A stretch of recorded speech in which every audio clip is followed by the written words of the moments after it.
days away from the solar eclipse. The eclipse will cross a wide swath of the United States with an expected 34 million Americans going out to witness this celestial show. But you need to make sure you are being safe, specifically protecting your eyes if you are hoping to witness this phenomenon. Joining us this morning with tips to keep your eyes safe is Dr. Reena Mehta from Uptown Allergy and Asthma. Dr. Mehta, good morning. Thanks for being with us. Good morning. Thank you so much for having me. So let's talk about why. I know we all keep saying you got to protect your eyes. You got to. But you hear people say, I've looked up at the sun before and it's no big deal. What's different about this? Well, a solar eclipse is a very different situation. So it's when the moon is coming in between the earth and the sun. And we worry about something called solar retinopathy. What that means is when you look up at the sun, it's very different than looking at the sun on a regular day because the sun is so strong that we worry about it causing injury to the retina, which is the back lining of our eyes.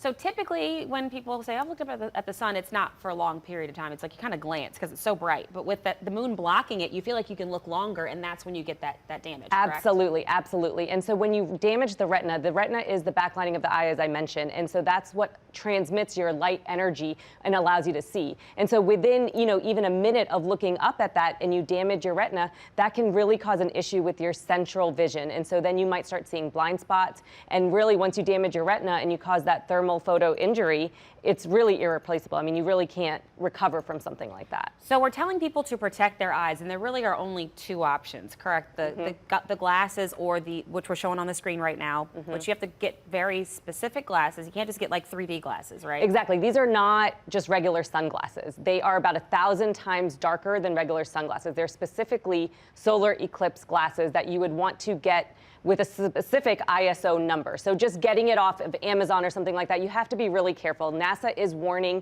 people to just not get it from third party or from a third party manufacturer, to try to get it directly through a specific company that's recommended by them. Because again, you don't want a bootleg product. You don't want to take any risk when it comes to this, but you really want these specific solar eclipse glasses, which are way stronger than your regular sunglasses. And the other option we were showing you earlier, Hannah Guard put that piece together, and I think we have it on our website, fox8live.com, how to make the at-home pinwheel or pinhole looking box is what I'm going to call it. That's what it looks like. It's a pinhole projector. I remember doing this when I was a kid, which is really cool. You make this projector and then you can see it on, on the ground, basically. You can use cereal boxes even, you can be creative with how you create this. But then, if you're worried about directly looking at the sun, if you make this pinhole projector, you can look at it on the ground. And it's a really cool phenomenon. This is, in general, such a cool thing. We haven't had one of these in how many years, and how long until the next one? So the last time we had this was 2017, but this one is a much bigger one. And the next time we're going to have this is 20 years from now. So it's really cool. I mean, in New Orleans, we're not going to get a total eclipse.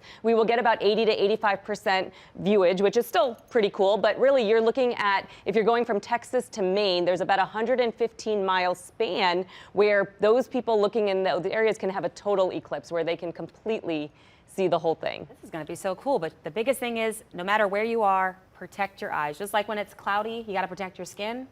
You got to protect your eyes, even if it will be cloudy in this area. Absolutely. The retina is a very important part of the eye, so don't damage it. And if you miss it, just know NASA is live streaming it, so you can always catch it online if you, don't get the appropriate glasses or can't get out there at the right time. All right, Dr. Mehta, thank you so much for those tips. Thank you. April 8th.